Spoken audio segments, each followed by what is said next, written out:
you for coming. So part of the summit is, combining ancient wisdom with new science. And I think you embody that because you have fascinating background as a medical anthropologist and was a clinical professor at a very young age who kind of left and went to the Amazon to study energy medicine and shamanism. Can you explain a little bit about your background and what you do? Sure. I started out in a brain laboratory at San Francisco State University. So we were trying to see if we could create psychosomatic health, because we knew we could create psychosomatic disease, but how do you use this amazing potential of the brain, of the mind, to create health? And I discovered that I could not find that in the laboratory.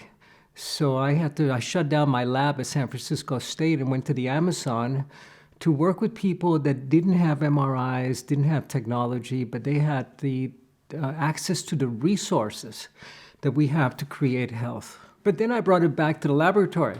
So then I wanted to see how it is that the brain can reconfigure itself to create extraordinary states of awareness, of consciousness, and of health. Yeah. So how long were you became a shaman, essentially? Well, I didn't become a shaman. I'm still a medical anthropologist, but I did study with the shamans, and I did become a shaman. It took about 25 years, though, because I had too many degrees. Yeah. Amazing. So in the jungle, I've heard, a lot of the indigenous peoples, they're not manifesting the same disease as a lot of the people here in Western society. Heart disease, Alzheimer's, all of these. So their ways of health, they're creating psychosomatic health, right?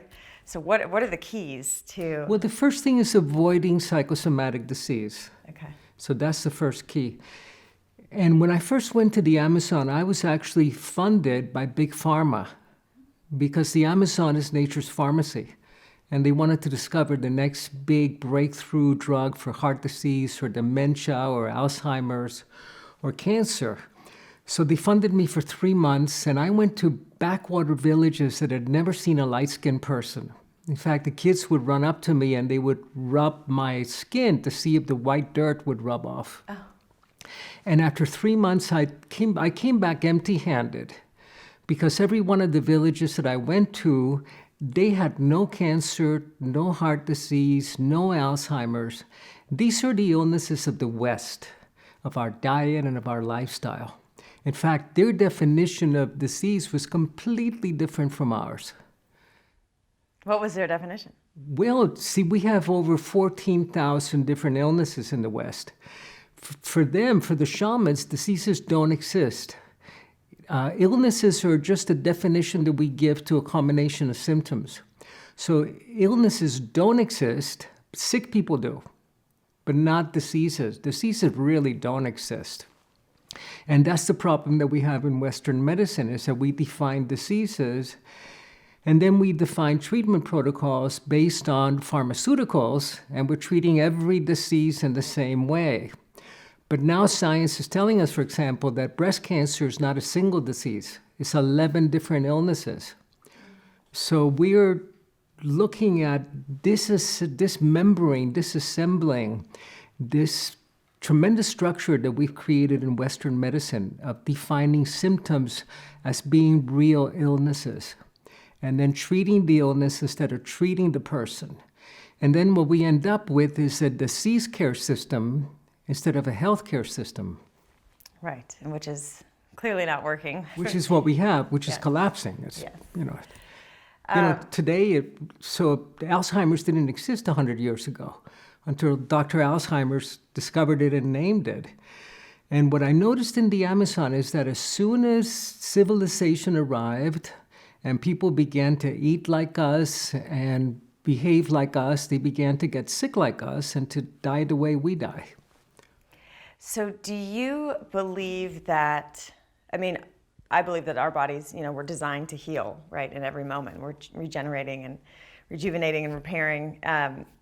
Can you reverse any disease? Can Alzheimer's, with the change of lifestyle, diet, maybe spiritual practices, can you reverse any disease, or is that complicated? It depends we've got to go back to the premise that illnesses do not exist. Okay. And that prevention, see, the work of the shamans is about prevention. Prevention is like changing the oil in your car. And treatment is like changing the engine. It's a lot more complicated. And in the traditional healthcare models, if the community was healthy, then the healer lived really, really well. If the community got sick, the shaman or the healer got fired. Whereas in the West, if the community is sick, then the healer lives really, really well. So the focus was on prevention. And we know that we can prevent Alzheimer's. We can prevent dementia. We know the strategies to do it. We know that if you cut out the sugars, if you go into ketosis, that these will, Alzheimer's is being called type 3 diabetes. And because it's the relationship to sugar. And the statistics today are terrifying. If you live to be 85 years old, you have a 50% risk of having diagnosable Alzheimer's. If you live to be 90, then we will, you have a 75% risk. Now, this didn't exist 100 years ago. Oh my gosh. So we need the keys to prevention. We need to prevent, and we know how to do that today. We know how to prevent it, both from a dietary and nutritional standpoint. But what the shamans contributed was the energy medicine. So they work with a luminous energy field that surrounds the physical body, and that is the blueprint of the physical body. So it's an information field. It's not just energy like to make heat. It's an information field. And if you can upgrade the quality of the information, then you don't have to run the default programs, the genetics that you inherited, the heart condition, the breast conditions. You can clear those imprints from the blueprint so you don't have to manifest disease. And this is the foundation of energy medicine. So they work with altering the field, clearing the field, and then that affects the matter. Precisely. They work with the field. And we all have an energy field. That's our field state. But in medicine, we focus only on the particle state. So we know from physics that every photon has a field state and a particle state. This is our particle state. But if we can work on the field, we can work with prevention. We can upgrade the information in the field so we don't have to live out the dramas that run in our families or the illnesses in our families. And we can actually participate in growing a new body that ages differently and that heals differently and that dies differently. So if someone is facing a diagnosis and they come to you, how do you work with the client? It's a combination of lifestyle and nutritional medicine and then energy medicine. What does the energy medicine look like? You need an outside healer, right, to facilitate? The healing always comes from the mother, from Mother Earth, from Pachamama. And we're simply the instrument. So the minute that you think that you're healing someone, you're cutting off this tremendous stream of energy and of power that's available to each one of us to heal ourselves. So my work is to reconnect, to take my client back to the mother. And when they go back to the mother wants us to be well. Our mother wants us to be well. And it's not me doing things to my client. I can do some of the techniques, but ultimately it's the earth, it's Mother Earth, Pachamama, that restores balance in the body. What I do when I work with a patient, I see a client comes into my office, and what I see coming into my office is a golden Buddha, a totally illumined being. Because we know from physics that wherever it is that you look for a particle, that's where you're going to find it. So if I see walking into my office a diagnosis, a cancer patient, that's what I'm going to find. And if I see a luminous being walking into my office, we're setting the bar really high. And then healing, then miracles can happen. I love that. Yeah, it's the particle theory, right? Like if you're expecting wave or particle, that's affecting the outcome of the experiment. Yep. So the first thing is to prepare the healer for miracles. So if you're working with a doctor, you're working with statistics. And Western medicine is fantastic. It's really great for trauma. but it's not very good for chronic conditions. So that if you get bit by a snake, you don't want to go to a shaman. You want to go to the ER. And then you want to go to your shaman to find out why the snake bit you in the first place. Because in the shamanic and the energy medicine practices, there's no difference between being killed by a microbe or being killed by a jaguar. Whereas for us, being killed by a microbe is an illness, and being killed by a jaguar is an accident. It's bad luck. You've got to be in right relationship with microbes and with jaguars. Otherwise, they're both going to be looking at you as lunch. Yeah. I love when you talk about we're in the Western model, we're not looked at as golden Buddhas, we're looked at as statistics, right? And I feel like the prognosis that doctors give to patients just perpetuates this bell curve of, not great outcomes. So you end up in the fat part of the bell curve, yeah, where you don't want to be. You want to be an outlier. And you can be, right? Yeah, totally. So that's what I really, we talk about, like, go get your diagnosis, right? Find out what's going wrong, which is what you did. But the prognosis, don't fall into that bell curve. Don't, buy into what the doctor's telling you is possible with your life, right? So how do you encourage people to be that 20% or that 10% or that 5%? How did you do it? Well, a couple of different things. Have you noticed when you get a diagnosis how you're told you have to go into surgery immediately, tomorrow morning? So you get caught in this system, which to me is really sorcery. It's black magic. Mm-hmm. Because you're given not a diagnosis, you're given a death sentence. And a diagnosis is helpful in terms of how you can treat whatever it is that they find. But you've got to remember that you're not a diagnosis. You're not an MRI. You're not a liver function test. You're a living miracle. And if we begin to think that we're a diagnosis, then we become a patient. And when I work with clients, I remind them that you're a miracle. Now, you have the option of becoming a patient and becoming a cancer patient and doing a cancer track, and then you fall into the fat part of the bell curve. The bell curve is the snake that ate a hat, and you don't want to be in the fat part. You want to be in the outlier where miracles happen. 2% of all medical healings are spontaneous remissions. 2%. That's where I want to be. Because that's what the body is designed for. The body is designed to heal incredibly rapidly if you give it the resources. And one of the most important resources, not only nutritional and your lifestyle and how you forgive, but returning to the mother. Returning to Mother Earth, reconnecting to nature, to your own nature, and to the spirit of Gaia, of the planet. So let me tell you a quick story. I was having dinner with friends a couple of weeks ago that are scientists, and they said to me, Alberto, have you read the recent research on probiotics, that they're totally useless? They don't work. And I go, yeah, that's bad experimental design. And they go, what do you mean bad design? This is Harvard. I said, yeah, it's bad design. If you design the experiment badly, you're going to get bad results. So they said, explain, what do you mean? Well, the mind of the planet, the heart and the mind of Gaia is bacterial. Because bacteria have been here for 2,000 million years. And probiotics are good bacteria. Now, Gaia knows that there's this tremendous extinction event that we're in the middle of. And they know that we're the problem.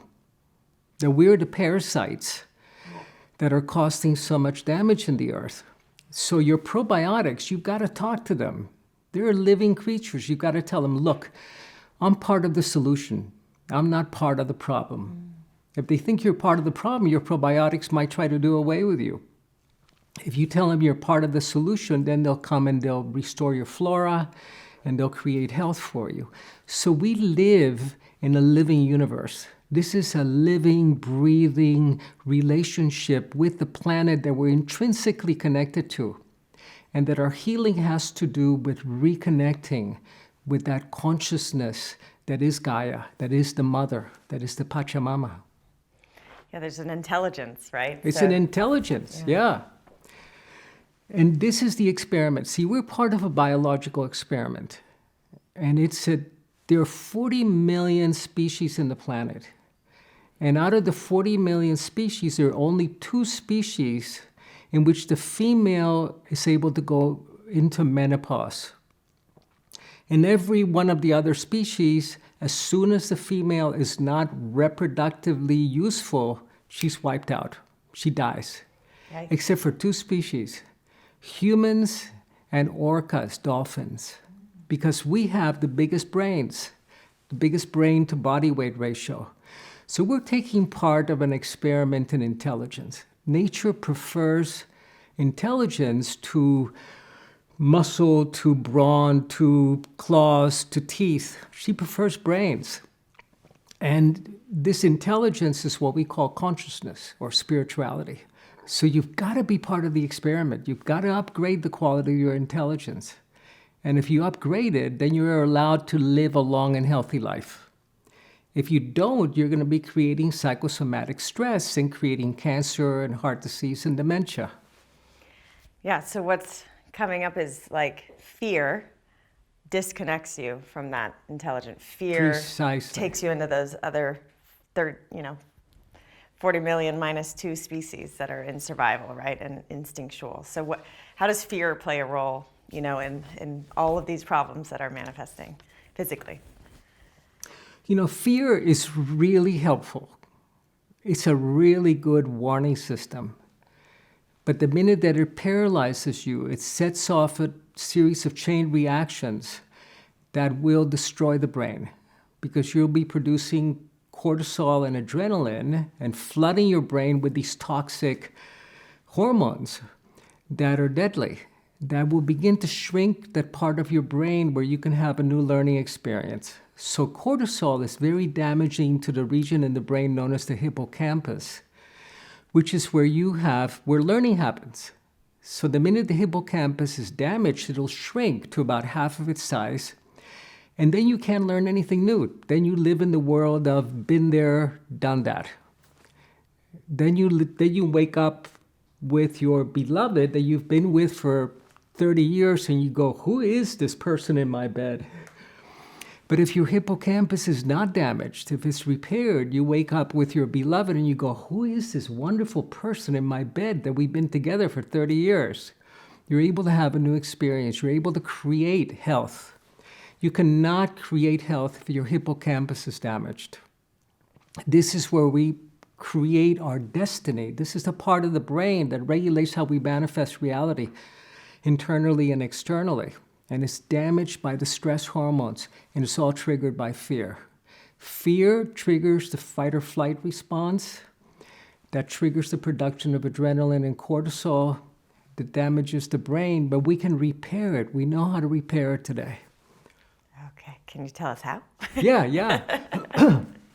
There are 3 things that repair the brain. One of them is forgiveness. Forgiveness is essential. Compassion will repair the brain, but it's a funny dynamic because you cannot be compassionate if your brain is damaged. If your brain is broken, you're going to be living in fear. So the other thing is DHA, the omega-3 fatty acids. In 6 weeks, the omega-3s will repair the hippocampus, and there's really good science behind this. The other thing that does it in the Amazon, there's a series of medicine plants that will repair and upgrade the brain. And what I discovered over a course of 20 years in the Amazon is that I asked an old medicine woman, how can I prevent the illnesses of old age? The dementias, the Alzheimer's, the heart disease. And she said, no problem. If you want to prevent the illnesses of old age, just live a long and healthy life. And I said, but wait a minute, you don't understand what I'm asking. And she said, no, I do. And what she meant is that there are plants that don't treat disease, but that switch on the genes that create health and silence the genes that create disease. So they silence more than 500 genes that create breast conditions and heart conditions and cancer. And they switch on more than 200 genes that create health. Do we know what these plants are? And today we know what these plants are. We can get them at the health food store locally. Oh, wow. Yeah. See, I wrote a book 4 years ago with David Perlmutter, Okay. and it's called Power Up Your Brain. And these are the plants that repair the brain, that allow you to access a new kind of intelligence, and that begin to flip genetic switches to create health. And we know them today. They're resveratrol, sulforaphane, the broccoli seed extract, curcumin, curry. These are the ones that we work with in the West. The shamans work with other plants that are in the Amazon, but that have the same effect. They work along the same pathway, which is called the NRF2 detox pathway, that triggers detoxification in the body and that switches on the longevity genes, what I call the immortality genes, that we all have. And these are the sirtuin genes, the SIRT1 genes. So how did the shamans know about this? How did they know that these plants were the upregulators that allow you to create health? I don't know. How did they know? You know, I asked, how did you discover these plants? It's the same with the ayahuasca. Ayahuasca is a medicine plant of the Amazon. And it requires two ingredients that work together. One is the chacruna, which produces DMT, and the other one is an MAO inhibitor that allows the DMT to go into your bloodstream and into your brain. How did you know that these two plants work together in synergy? And they said, easy. The plants told us.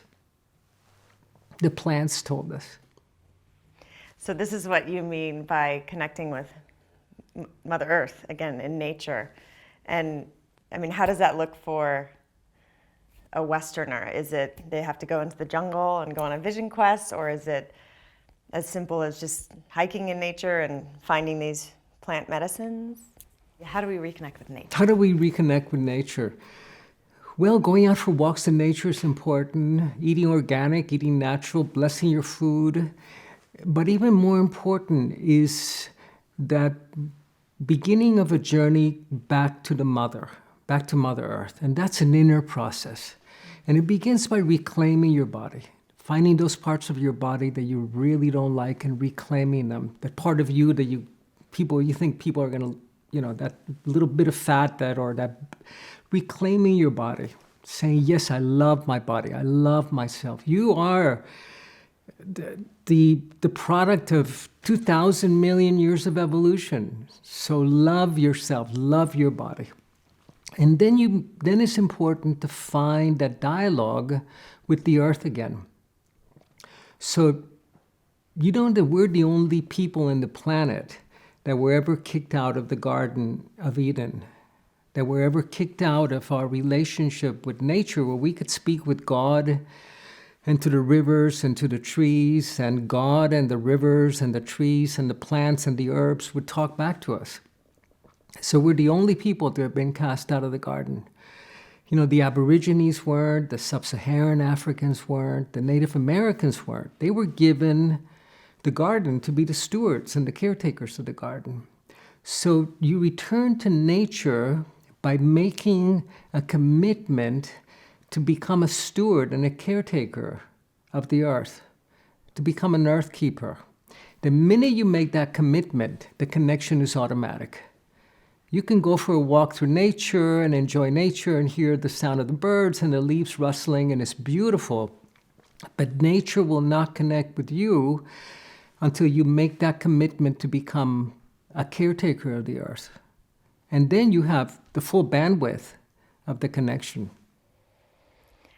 Yeah, I feel like for me, the theme of ultimately healing is like a spiritual journey. It comes down to how you look at the world, whether you look at other humans as golden Buddhas and that we're all miracles, or if you look from kind of a fearful lens. Can you talk a little bit about how important spiritual practices are, or how important our beliefs and perception of life are to our health? Yeah, I think that this is the missing element in our health systems, is the spiritual path. And for me, healing is not complete until you have a spiritual experience that launches you in a spiritual journey. Not just an epiphany, not just going, wow, I'm connected, but it's got to launch you on a spiritual journey of quest and discovery. I like how you say that nobody on the planet is older than 7 years old, because our bodies and our cells literally regenerate. It's a whole new body every 7 years. I feel like that gives, so if someone has cancer for 20 years or some sort of other chronic condition, how can we switch their mindset to say, like, no, we can, our body regenerates. So is that like our belief system, our focus on the illness that's keeping it in place? And do you know what I'm saying? Yeah, I think you're saying about three different things, but I have a sense of what you're saying. See, there's nobody in the planet older than 7 years old, because we grow a new body every 7 years. And you can either grow a slightly more wrinkled and older version of who you are today, or you can grow a new body that ages and heals and dies differently. For example, your skin cells die every 6 or 7 days. The mucosa, that's the lining of your gut, is changed every 3 days. The lining of your lungs is every 4 days. Your bones change every 5 to 6 years. So you grow an entirely new body. And we know that we can be conscious participants in that process, because this is how nature renews our health. But when we become toxic, with toxic emotions and with the toxic chemicals we've been exposed to, 100 years ago, there was no mercury anywhere. And I remember as a kid playing with the mercury when the thermometer broke. And then I went to the dentist and she put mercury in my mouth. So we've become toxic. So that process of renewal will not take us to healing and regeneration until we detoxify. Because these are toxins that shamans never had to deal with. There are over 78,000 toxic elements in the environment today that we use regularly.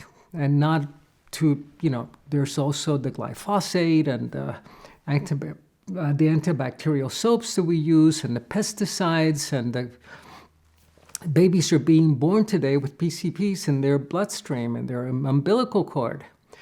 So we need to detoxify. If we can detoxify the brain and the body, then we can trigger the renewal processes in their totality.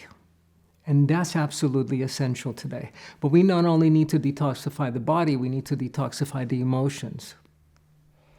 And can you explain the difference between emotions and feelings? Because I've heard you talk about it before, and it's, I think it's important that, people get a lot of stuck emotions in their mind and also in their body energetically. So can you explain the difference between emotions and feelings so that we may learn how to process emotions or feelings in a healthy way?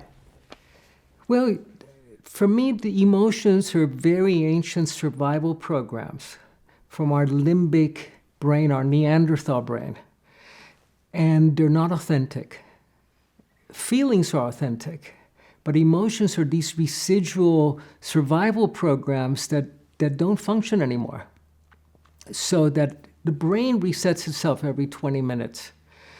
So if you have something that lingers more than 20 minutes, it's an emotion. We've all wanted to kill.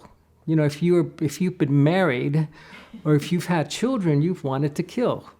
And then a few moments later, you go, oh my God, how could I have felt like that about this person that I love the most in the world? And that's a feeling. Feelings wash through you. They don't last more than 20 minutes. But if you're angry for more than 20 minutes, that's an emotion. And there are people that have been angry for 20 years. And that's a toxic emotion. That will kill you. That will create the brain chemistry and the physiology that will take you to cancer and dementia. So ultimately, we have to get rid of our emotions. So we become empty vessels for experience and for feelings of love, for feelings, you're angry, and it flows through you, it passes. It doesn't settle into your system or begin to fester within you. And we do that. We do that through breath. We do that through how do we How do we heal our emotions? You cannot heal your emotions. You can only get rid of them. Oh, detoxify your emotions. Okay. Well, emotions live in a part of the brain that's known as the emotional brain, as the limbic brain.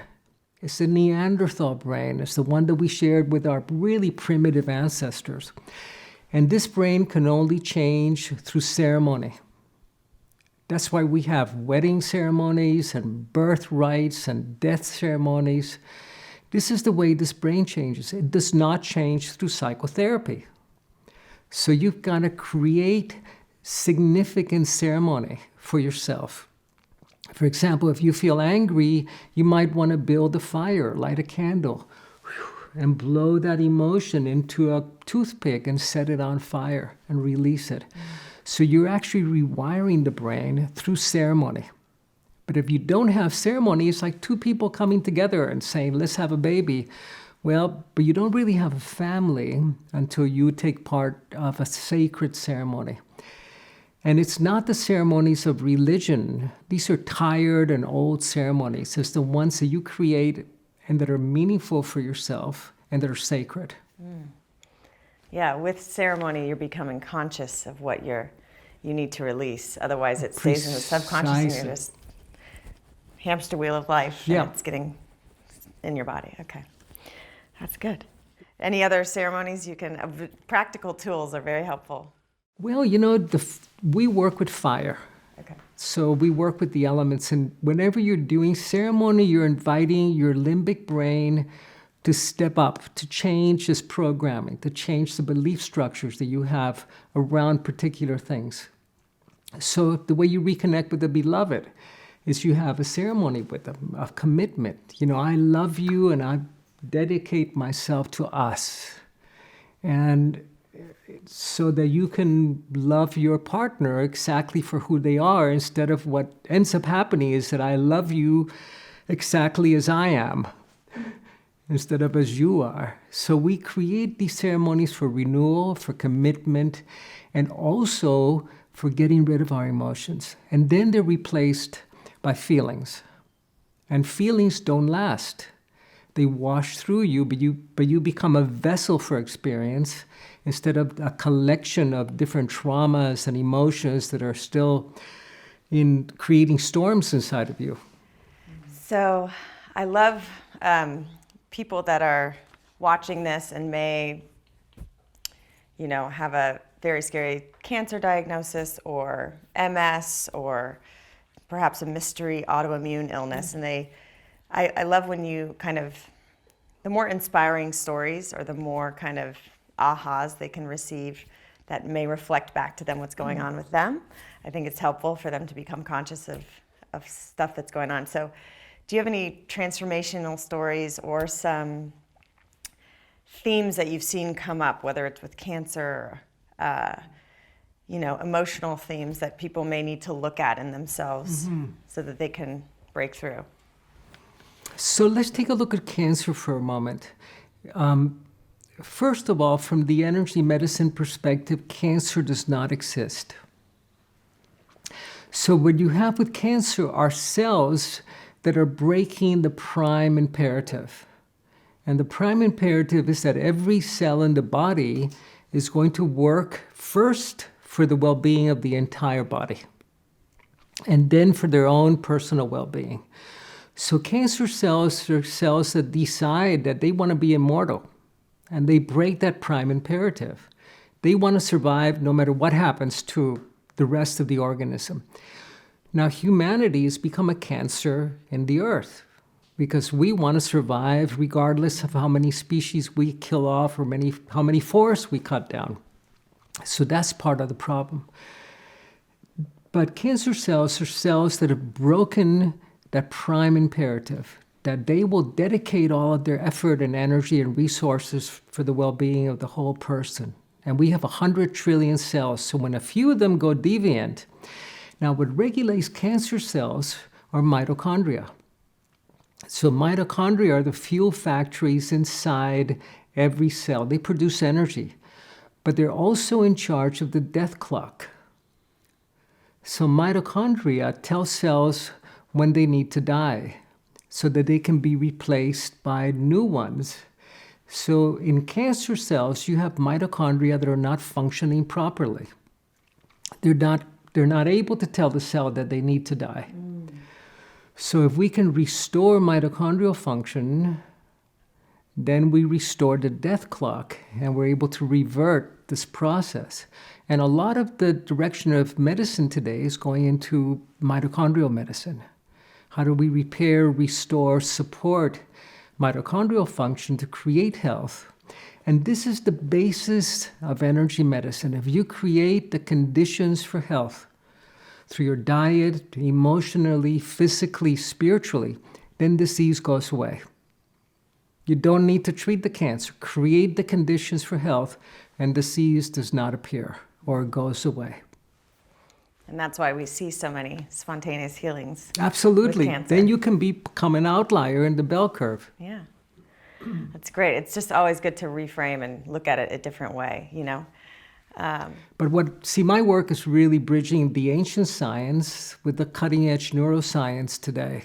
That's why I came out of a brain laboratory and I went to the Amazon for 25 years. Yeah. And that's the right balance, right? We take the best of what technology and research of today with all this, you know, new technology and ability to see what's really going on and prove what ancient wisdom has been just demonstrating for thousands of years. Yep, precisely. So talk to me more about this luminous. The luminous energy field. Well, we have an energy field that surrounds the physical body and that organizes the body the way that a magnet organizes iron filings on a piece of glass. And in the West, we're accustomed to working only with the body, with the physical and not with the energetic. Whereas the energetic is the blueprint. This is where Chinese energy medicine, Qigong, the shamanic energy medicine works with upgrading the quality of the field. But there are a couple of important elements here. In the West, we believe that all the energy that we experience belongs to us. And the shamans understand that sometimes you're afflicted by energies that do not belong to you. So it can be an ancestor, for example, that died unconsciously and who needs to ask for forgiveness, that might connect with you and actually come into your field, then you might begin to manifest the symptoms of that ancestor that died with cancer or with heart disease that are not yours. And the minute that you can extract that entity, that intrusive entity, and of course, as shamans, we not only need to extract Uncle Harvey, but help him to die, to return back to the world of spirit. So at that point, I have two clients. I've got the client that came to see me and the ancestor that's attached to them. So I have to disconnect, I have to extract that ancestor, help them go back to the spirit world, and then symptoms resolve themselves very quickly. I remember one woman who brought her little daughter to me, and her husband had committed suicide when the daughter was 2 years old. And she discovered him, and she said, "Come, Daddy, wake up, Daddy, wake up, Daddy." And Daddy hated his life, but he loved this little girl. So he became attached to this little girl. And I saw her when she was 11 years old. She was in a classroom for children that did not speak. She was always hitting people and totally non-communicative. And I started tracking her field, and I saw that Daddy was there. But the minute she came into my office, she looked at me, turned around, and ran out the door. And my office was in LA, crossed Century Boulevard on her own to a Starbucks to the other side of the street. And because she knew that she was going to lose her daddy again. So after several meetings where she became comfortable enough with her, and Daddy knew he had to go. So we extracted Dad, and we turned him over to the lineage of shamans that work with us. And they returned him back to the world of spirit. They took him to healing centers in the spirit world. And at that point, the little girl, within 6 weeks, she became talkative, non-violent, non-aggressive, and was streamlined within 6 months back into the regular classroom. Took her off all her medication. She was no longer ADHD or a behavior problem. She didn't need to have sleeping pills to go to sleep at night. She only needed to get daddy out of her field. And this is so common, much more common than we'd like to believe. Yeah, that's amazing. I mean, how is one to know whether it's a toxic imbalance or overload in their body, or an ancestor that's attached to them? There's so many. Yeah, you go to a doctor and they say, well, your hormones are all out of balance. Frequently, this is caused by an intrusive entity that is most often a relative that died unconsciously. I'll tell you another story. When one of my first books came out, Random House published it. And I went to the Random House sales meeting to present the book. And they weren't interested in shamanism or energy medicine until this man walks into the room and he says to the group of their national sales force, says, you all know that I've had a problem with alcohol for the last 10 years. I want you to know that I went to see one of Dr. Violdo's graduates, and that was 6 months ago, and I haven't had a drop of alcohol since, and no cravings. Thank you very much. At that point, everybody became interested because everybody in publishing in New York has an alcohol problem. So they made the book a bestseller. And addictions are very, very difficult to treat. So the minute the meeting was over, I called my graduate and I asked her what happened. And she said, well, this man walked into my office, and walking in right behind him was his father's spirit. The father had died 10 years before, had been an alcoholic his entire life. And I asked her, what did you do? She said, I helped him to go back home. And the minute that the spirit was released, the symptoms began to resolve. And this is something we don't consider in our medical practices, but that is so common in 99.9% of the rest of the world. That's amazing. And another cause of disease is soul loss. Many of the people that I work with that are seriously ill have suffered trauma that caused soul loss. It caused a splintering of their soul. And what happens is that suddenly you lose your destiny. When you suffer from trauma that you do not heal in the moment, that you don't reconcile yourself with or repair, a part of your soul can splinter and you lose your destiny. And then you come into the grip of fate. And fate is fatal, is deadly.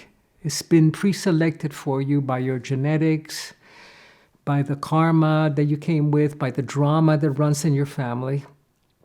So as part of the healing process, I always do a soul retrieval for the person that I'm working with. I want to retrieve that innocent, healthy, healed part and not just treat the broken, painful, fearful, diseased part that walked into my office.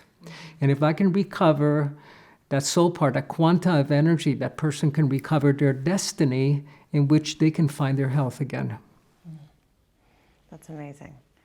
I've done ayahuasca before, and on this last journey, they kind of prepared you to know what to expect and kind of how to navigate the journey.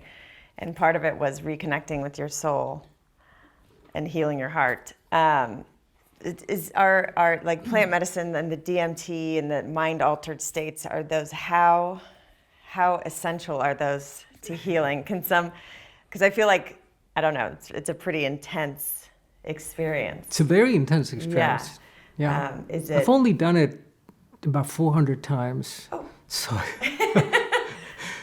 but yeah. So today there's a lot of ayahuasca ceremonies happening around the planet, and the plant medicine is really spread globally. It's incredible. I think it's a little bit scary in some ways, and you've got to be very careful with it, because in the Amazon you prepare for it. And then the shaman works with you to integrate your experience. But what happens, ayahuasca is DMT, dimethyltryptamine. And we produce serotonin, which is a common neurotransmitter. It's produced by our gut flora.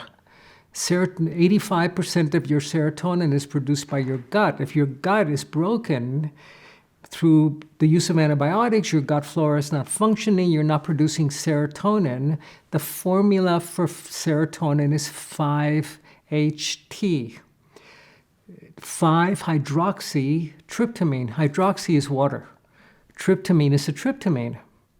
So if you have adequate serotonin production and your pineal gland is working, the pineal gland loves to methylate. It loves to add methyl bonds to whatever it comes in contact with.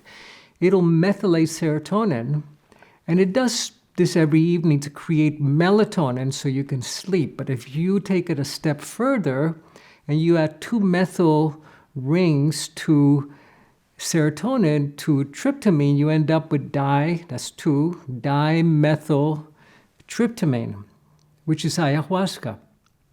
The brain produces ayahuasca naturally. And this is what allows you to meditate, to have an experience of oneness. If your pineal is calcified because of the pesticides in your food and the fluoride in the water, then you're not going to be methylating serotonin. You're not going to be producing the bliss molecules. You're not going to be able to meditate. You're not going to be able to heal because you cannot experience communion with nature, with Pachamama, Mother Earth, with the cosmos. So we need the substrate. We need the chemical substrate in the brain in order to have these experiences. You cannot have them only with your mind. And the chemical substrates are essential. Your gut needs to be functioning, your flora producing serotonin. Serotonin needs a healed pineal gland to methylate it so you can sleep well at night, to produce melatonin and rest deeply. And then so you could meditate and create the bliss molecules. Otherwise, you're going to be creating only the stress molecules, which are cortisol and adrenaline. Do you follow me there with the science? I do, yeah. Pretty amazing, isn't it? It is amazing. Yeah. And that's why, the microbiome is kind of new in the mainstream. People are now they know about probiotics and gut health and how antibiotics, Destroy your gut, yeah. Yeah, use in an emergency to get you over the hump if need be. But for people that just pop them when they get a cold, which doesn't even correlate, it's good to know, how much our gut health impacts our brain health and our physical health. It's incredible. It's all in the gut. Yeah. It starts with the gut. And do you know how you get your flora? So if you have a baby in your belly, it's completely hygienic and sterile. So a child gets a flora when she goes through the birth canal. Right. And there, the flora populates the skin and the gut.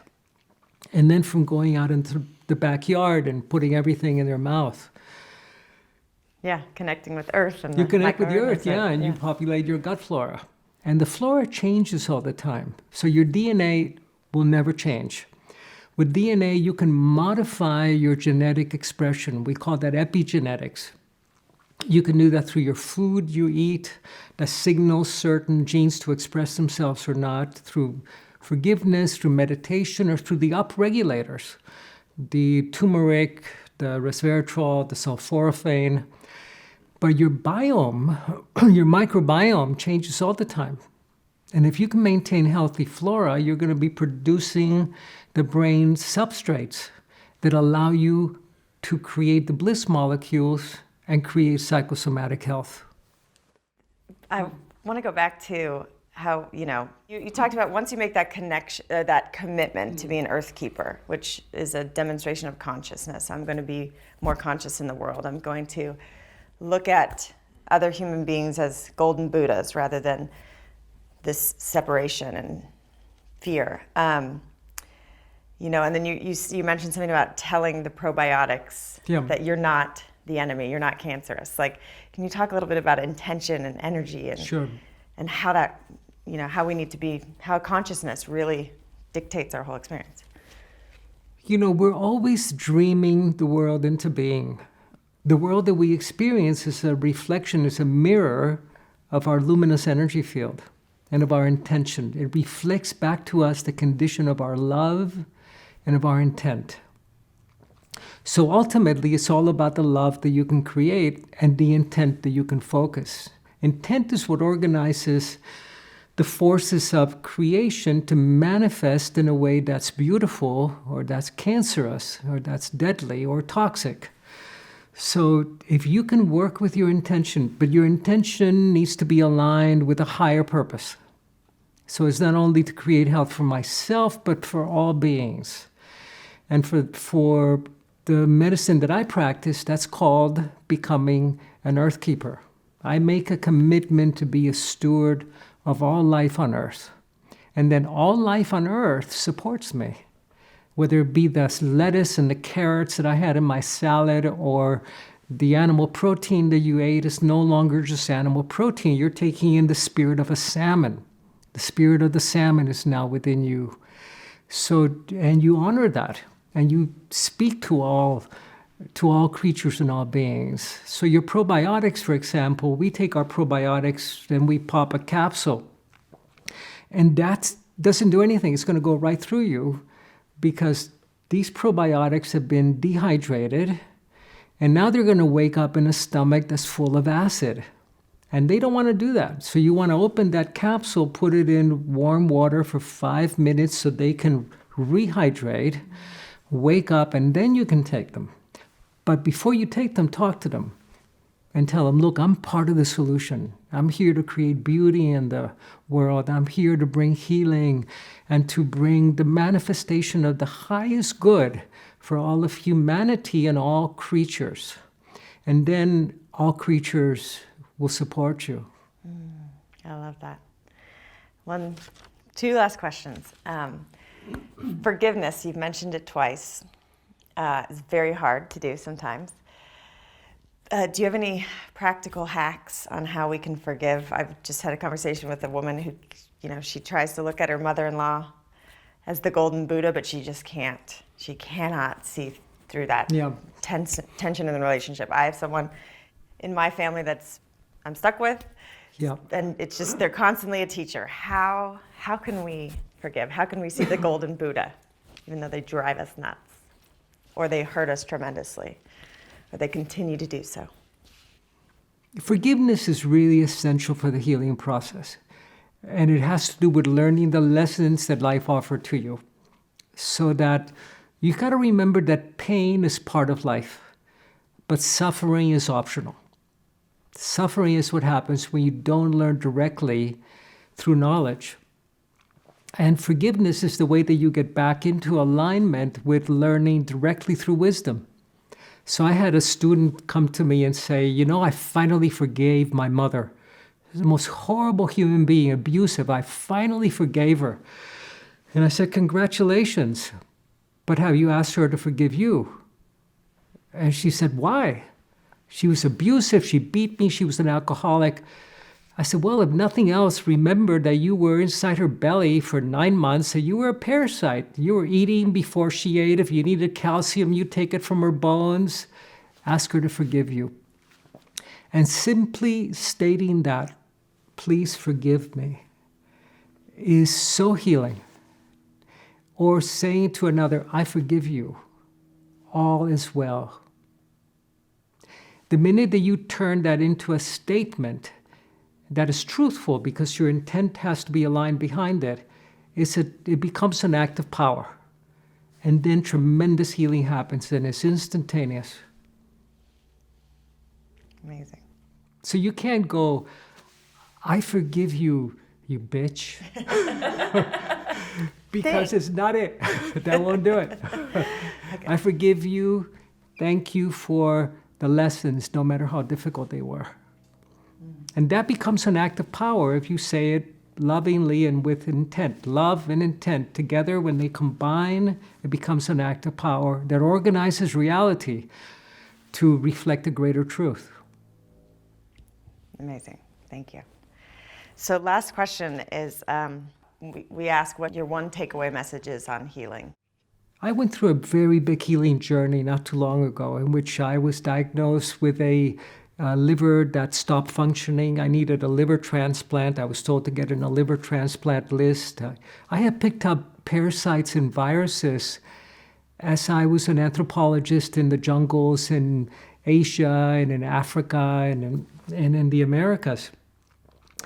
And I had holes in my heart and parasites in my brain. So I knew I could probably get a new liver and maybe a new heart, but where was I going to find a new brain and a good brain? It's really hard to come by. So I went to Western medicine to kill the parasites. And Western medicine is really good at killing things. But then I had to go into energy medicine to grow a new liver, to grow a new heart, and to grow a new brain, which I have done today. So what I had to discover is what I've been teaching people all along, is that we are a living miracle and that you're part of an experiment in intelligence, in consciousness, in spirituality. And you want to be part of the experimental group, not the control group. And for me, the experimental group is where n is equal to 1. So the number of people in the experiment, in my experiment, is 1. It's Alberto. So if you can embrace the fact that you're a living miracle and that you are the divine expressing creation through your intent and your love, that's what you will manifest.